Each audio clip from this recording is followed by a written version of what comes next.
Taking a break from cooking to talk with Jamie from Sure Dry Basements. It has been a dry, hot summer, and believe it or not, you might not know that lack of moisture can be just as bad as excessive moisture when it comes to your foundation. And Jamie's here to talk all about that. Good morning. Thanks for being here. Thank you. Yeah, I don't think people would think that a dry summer can be bad for their foundation, but it absolutely can be. Right, yeah, so we've been down since July 1st, we've been down about 1 3/4 inches in rain precipitation. So what ends up happening is as that soil starts to shrink away from your foundation, it actually can cause settlement to happen. So you're going to see cracking in your drywall, doors that start to stick, windows that stick, and that's evident that you have some movement downwards, and that's because the soil is drying out. So you're telling everybody to take a look down in their basement, go down there.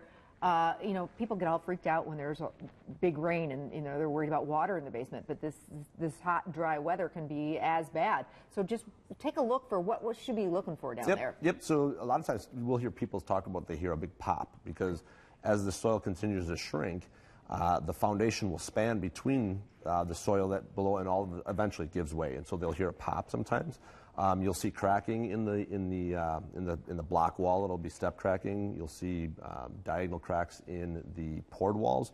Upstairs, you'll see drywall cracking, typically over windows or doors. That's the weak point. Or else, again, you'll have patio doors that stick, or your front door that sticks, things like that. And when this stuff happens, it's one of those things. We've talked about this before.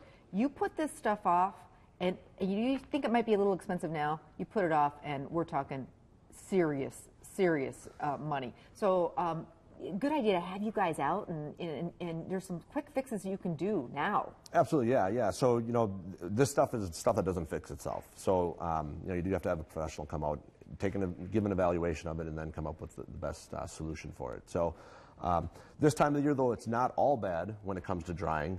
This is a time of the year that with our systems, if you have walls that have pushed in over time, and we put our systems in, right now is a time where we can actually recover that wall and straighten that wall back out. Before it gets too late. Correct, yep. As that soil shrinks away and pulls away from, so that'd be our power brace system right there. So as that soil dries out on the back side of that wall, it opens up a gap there, and we can actually, with these systems, adjust it where we can straighten that wall without having to excavate. And so we've had walls that have been in, 1.5 inches, 2 inches in, and we've actually been able to get them straight again without having to go out and excavate outside. Well, and that's, a big money saver. Right. So how can people find out more, and have you guys out, get an estimate, kind of, make sure that they're in good shape? Right. So I can call the office now, 920 Sure Dry or 715 Sure Dry, and then you can go on suredrybasements.com. We are also very much in a growth mode, so we are hiring. So if anybody's looking for an awesome place to work, check us out there as well. And they're really great people. They love what they do, and they're really passionate about it. So great. Thanks so much for being here, and really good reminder it's not just, the rain. It's been a dry, hot summer. So check out your basement. Look around the house and have Sure Dry out just to check it out. Make sure you're in good shape going into fall. Absolutely. Thanks again. Appreciate it. Thank you.